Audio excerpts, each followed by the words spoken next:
Cette semaine, dans Afrique, nous nous intéressons à la seule voiture fabriquée à Madagascar et l'une des rares conçues en Afrique. Nous partons également pour la Somalie, où les jeunes tentent de se lancer dans la mode, malgré l'instabilité politique chronique et la violence. Mais tout de suite, les titres de l'actu. L'Union africaine suspend le Soudan jusqu'à la création d'une autorité civile de transition. Cette décision intervient après la répression sanglante de ces derniers jours. En tant que Conseil, nous avons décidé, conformément aux instruments pertinents de l'Union africaine, en particulier les actes constitutifs de l'UA, le protocole du CPS et la Charte africaine sur la démocratie, les élections et la gouvernance, de suspendre avec effet immédiat la participation de la République du Soudan à toutes les activités de l'UA jusqu'à l'établissement effectif d'une autorité civile de transition. Plus d'une centaine de personnes seraient mortes et 500 autres auraient été blessées pendant la dispersion brutale d'un sit-in devant le siège de l'armée. Le Soudan est secoué depuis plusieurs mois par un soulèvement populaire inédit qui a conduit au départ de l'ex-président Omar el-Béchir. Le chef historique et controversé de l'ex-rébellion angolaise de l'UNITA, Jonas Savimbi, a été inhumé dans son village familial 17 ans après sa mort. Des obsèques publiques placées sous le signe de la réconciliation nationale.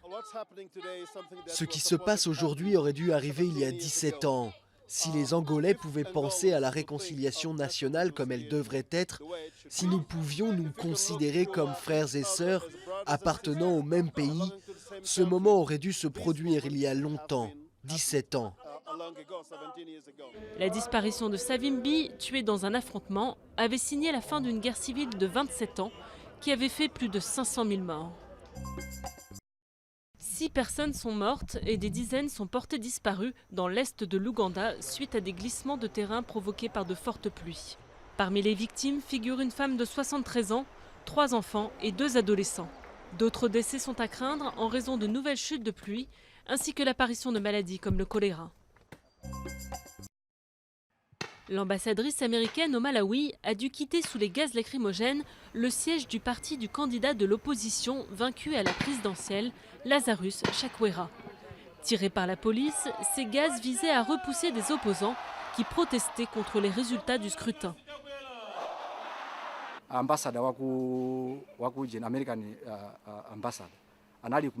L'ambassadrice des États-Unis se trouvait à l'intérieur du siège du parti du Congrès du Malawi, lorsque la police a commencé à tirer sur la population.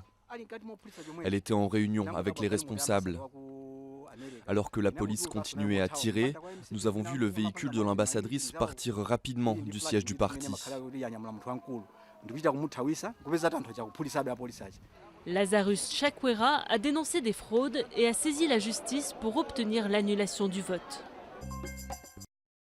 Les musulmans de Ouagadougou se sont réunis pour fêter l'Aïd, la fin du Ramadan.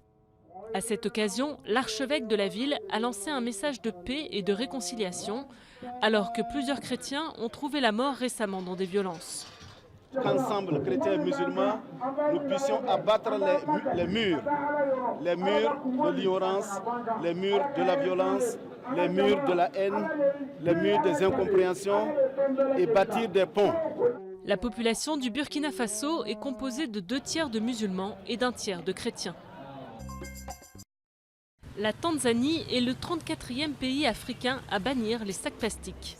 L'importation, la production, la vente et l'usage de ces sacs sont désormais interdits. Les touristes devront s'en débarrasser avant d'entrer dans le pays. Les autorités espèrent ainsi enrayer la pollution. Certains déplorent toutefois qu'aucune alternative au plastique ne soit offerte. Comme vous le savez, il y a énormément de sacs plastiques dans les marchés locaux. Ils sont toujours là. Le gouvernement les interdit, mais il n'y a pas vraiment de solution de remplacement pour le moment.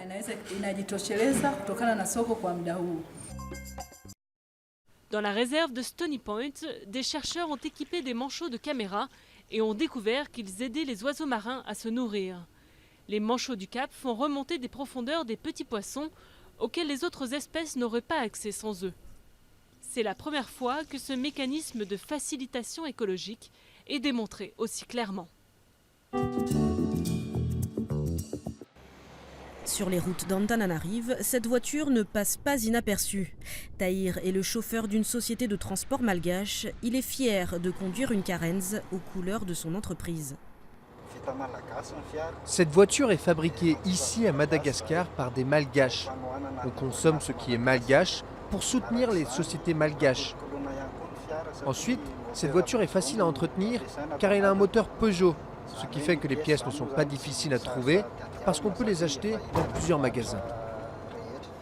Si le moteur Peugeot est importé, les châssis, la carrosserie, l'électricité sont fabriqués et assemblés à Madagascar. Créée en 1980 puis fermée en 1991, la Carenz renaît en 2009 dans 7 usines. Un véhicule au look particulier, entièrement pensé pour être adapté au mauvais état des routes et aux autres contraintes locales. Il est très léger, c'est facile à pousser. Il est aussi 4x4. Le pare-brise qui est très droit, c'est pour l'effet de serre, la chaleur. Les vitres hautes, ça c'est pour la sécurité.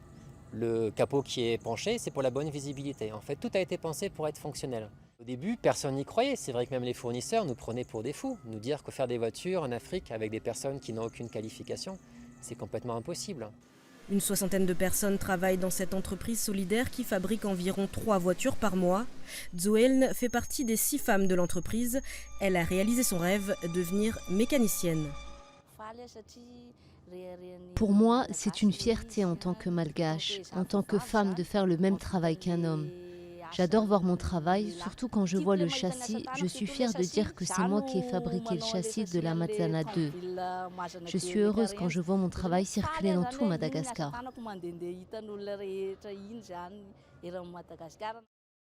Il y a tout juste 30 ans, une Papamobile Carenz avait été créée spécialement pour la visite du pape Jean-Paul II à Madagascar. L'entreprise espère pouvoir reconduire l'expérience pour la venue du pape François en septembre prochain.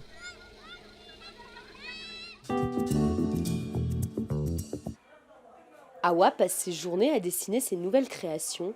Depuis toute petite, cette jeune styliste somalienne a la fibre artistique. Elle n'a pas attendu longtemps avant de se tourner vers la mode. Quand j'ai commencé mes cours d'art à l'école, j'ai très vite adoré dessiner des vêtements. En grandissant, j'ai compris que la mode était une passion. Je rêvais de devenir styliste.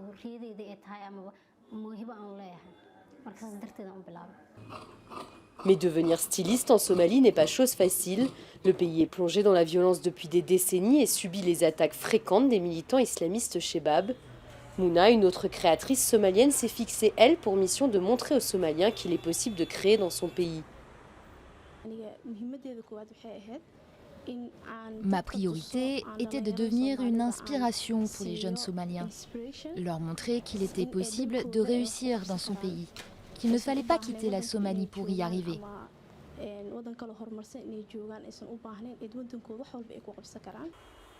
Y arriver, c'est monter son entreprise dans le secteur du textile, mais aussi offrir aux clients des habits fabriqués localement. Dans la capitale somalienne, le choix pour s'habiller est plutôt sommaire et surtout très coûteux.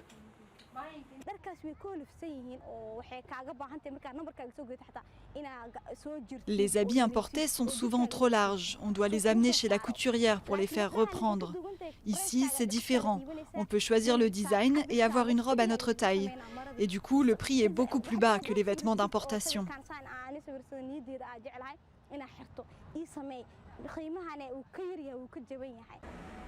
La mode n'est pas réservée aux femmes. Certains jeunes hommes tentent aussi de se lancer dans ce secteur, malgré un poids des traditions qui peut gêner certains d'entre eux.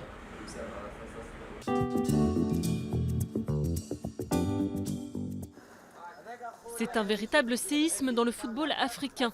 La Confédération africaine a décidé que la finale retour de la Ligue des Champions entre l'Espérance Tunis et le Wydad Casablanca sera rejouée. Le 31 mai, les Marocains ont décidé de quitter la pelouse pendant le match pour protester contre la panne de l'arbitrage vidéo. La VAR aurait pu leur permettre de valider un but refusé par l'arbitre. C'est un désastre, c'est une décision honteuse, c'est une honte de la part de la CAF. Il n'y a pas de raison de prendre cette décision. C'est une grande surprise pour les amoureux de l'Espérance sportive de Tunis. Ils ont dit que c'est pour raisons sécuritaires, mais nous avons vu que c'était un succès sur tous les plans.